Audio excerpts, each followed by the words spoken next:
தமிழக வெற்றி கழகத்தோட இரண்டாவது மாநில மாநாடு மதுரையில நடைபெற இருக்கு. முதல் மாநாடு மிக பிரம்மாண்டமா நடைபெற்றுச்சு. இந்த மாநாட்டுல 5ல இருந்து 10 லட்சம் பேர் கலந்திருப்பாங்க அப்படின்னு கூறப்படுகிறது. இந்த நிலையில இரண்டாவது மாநாட்டுல 10 லட்சத்திற்கும் அதிகமான நபர்களை கூட்டணும் அப்படிங்கிறதுல விஜய் தரப்பு மும்முரமா இருக்கிறதா தகவல்கள் வெளியே வந்திருக்கு. இந்த நிலையில மதுரையில நடக்க இருக்க இரண்டாவது மாநில மாநாடு ஆகஸ்ட் 25ஆம் தேதி நடைபெற உள்ளதாக தேதி குறிக்கப்பட்டிருக்கு. இந்த ஆகஸ்ட் 25ஆம் தேதி ஏன் குறிச்சாங்க அப்படிங்கிற பட்டிமன்றமே தமிழகத்துல நடந்துகிட்டு இருக்கு.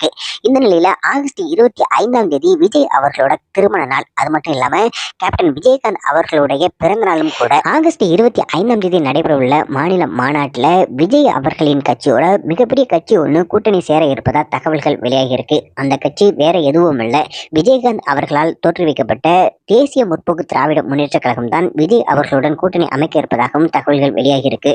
2016ஆம் ஆண்டிலேயே கால சூழ்நிலை சரியா இருந்தா விஜயகாந்த் அவர்கள் அப்பவே மிகப்பெரிய வெற்றி பெற்று முதல்வராக அமர்ந்திருக்க வாய்ப்பு இருந்தது. சில காரணங்களால் இந்த கட்சி பலருடன் கூட்டணி வைத்து ஏமாற்றத்தையே சந்தித்தது. தற்போது உள்ள சூழ்நிலையில் தேமுதிகவிற்கு வேற வழியே இல்லை என்றும் கூறப்படுகிறது. அது மட்டுமல்லாமல் அதிமுக கட்சி ராஜ்யசபா சீட்டு தருவதாக சொல்லி தேமுதிகவை காலை வாரி விட்டதும் குறிப்பிடத்தக்கது.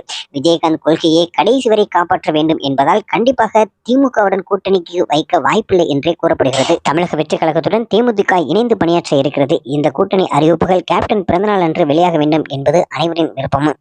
அதனால்தான் இந்த மதுரை மாநாடு கேப்டன் பிறந்தநாள் அன்று தொடங்குகிறது.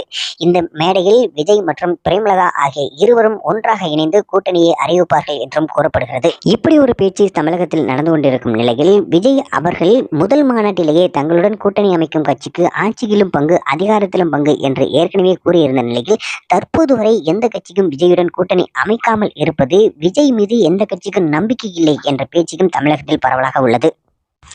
வரும் 2026 தேர்தலில் விஜய் அவர்கள் தனித்து போட்டியிடுவாரா அல்லது மற்ற கட்சிகளுடன் கூட்டணி அமைத்து போட்டியிடுவாரா என்பதை பொறுத்திருந்துதான் நாம் பார்க்க வேண்டும்.